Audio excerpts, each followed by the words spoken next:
act as pilot, gunner, and shield operator, defeat bosses, open warp gates, and collect space bunnies?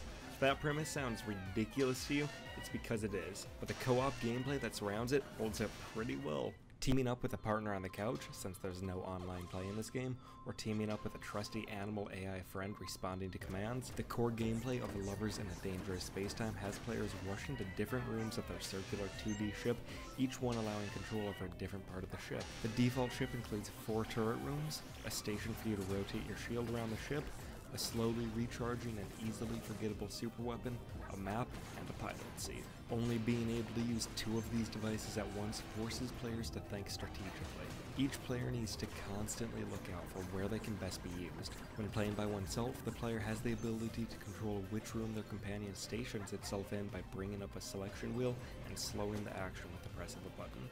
Being able to have one mind controlling everything helps with coordination, but the AI partner is unrealistically good at things like aiming and frustratingly bad at things like figuring out who the best enemy to shoot first is.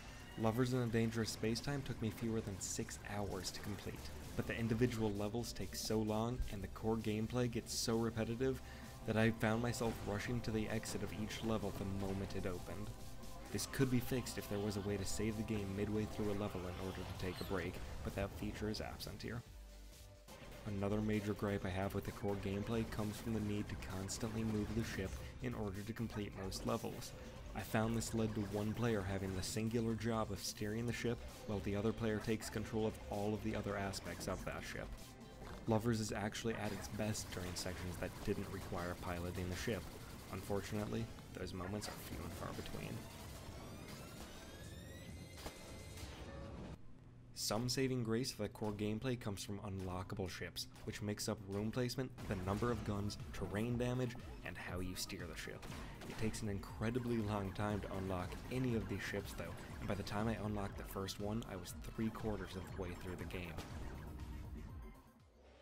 Before this, the only changes to gameplay come from part upgrades, allowing the ship to become more powerful in creative ways like turning a turret into a flail or the ship's super weapon into a saw blade. Slowly doling out these upgrades over the course of the game allows the player to feel a sense of accomplishment and improvement as they make their way to each of the 4 boss battles. Spikes in the game's difficulty, which often come during these boss battles, contribute to frustration at the game's lack of a mid-level saving option. Some levels were so hard to complete even on normal difficulty that I had to switch to easy at times, which still didn't feel easy. This tends to lead to frustration either at your co-op partner, yourself, or your AI companion. Lovers in a Dangerous Spacetime brings a lot of unique ideas to the table and executes well on most of them. Unfortunately, the core gameplay becomes tedious by the end of most levels, and sharp difficulty curves make parts of the game very frustrating. I give Lovers in a Dangerous Spacetime a 7 out of 10.